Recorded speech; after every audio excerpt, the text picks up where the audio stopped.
Good afternoon, everyone. My name is Callie. I'm one of the Ielts teachers here at GLN, and today I'm going to give you some sample answers for some speaking part 2 questions. Now, when we're answering speaking part 2, two of the things we want to keep in mind are, one, in most cases, we want to tell a story, and we want things to be personal and specific, things that have only happened to us and in our lives.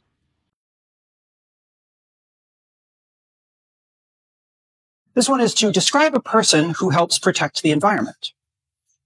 So for this one, I want to talk about a dear friend of mine who I have known for many years, whose name is Kate. Kate is an old friend of mine from back when I lived in the United States, and she is just one of the kindest and most patient people I have ever known. She always is there to help her friends, and she is the sort of person who will listen to you and just still remain perfectly calm.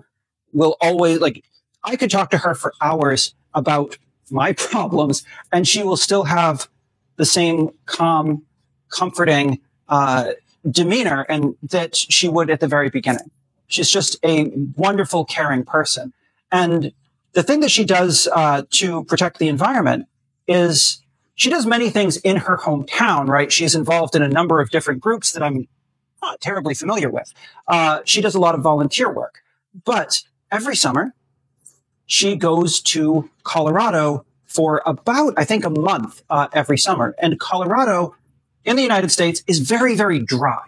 There are lots of forests. And so there are many wildfires that burn down whole parts of the state and whole mountainsides during the dry season in the summer. And so she goes out there to work with a group to help plant new trees and to help, I think she also does some removal, she'll remove some dry bits of wood and things that are perhaps dangerous for the forest. So she basically spends a full month every single summer going out to try and protect and to help regrow the forests in the mountains of Colorado. So yeah. All right. Once again, right, this is a case where we can sort of split the person from their actions a bit. Right? Where our job is to describe a person, and you can know them through the action we're talking about, a person who protects the environment. But we can also know them outside of that, right? And so the idea here is to give a good sense of the person themselves and what you think is important. And that can be many different things, right? In this case, notice I did not physically describe Kate in any way.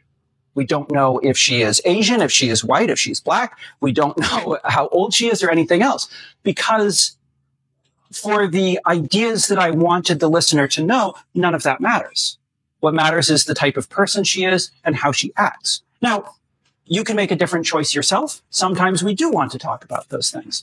But the idea here is to then focus on also the other part of the idea, which is about how she protects the environment. She does this particular activity, and this allowed me to split this particular part 2 into 2 sections. One where I talk about her and my relationship to her, and the other where I talk about the work that she does that makes her fit this task especially. So yeah, there are a lot of different ways that we can answer these questions in part 2, but it's really important to remember that whatever task you get, that it is meant to be about the way we talk to each other when we want to tell stories and when we want to talk about the things that we love and that are important to us. And so you want to, just as I did here, you want to pick people and events that are meaningful to you because it will help you to remember them better and because it will help you to care about what you are saying and to want the other person to understand, which will, in the end, get you the better score that you want. So I hope all of this has been very helpful, and I hope to see you in one of our future classes. So thank you very much, and take care.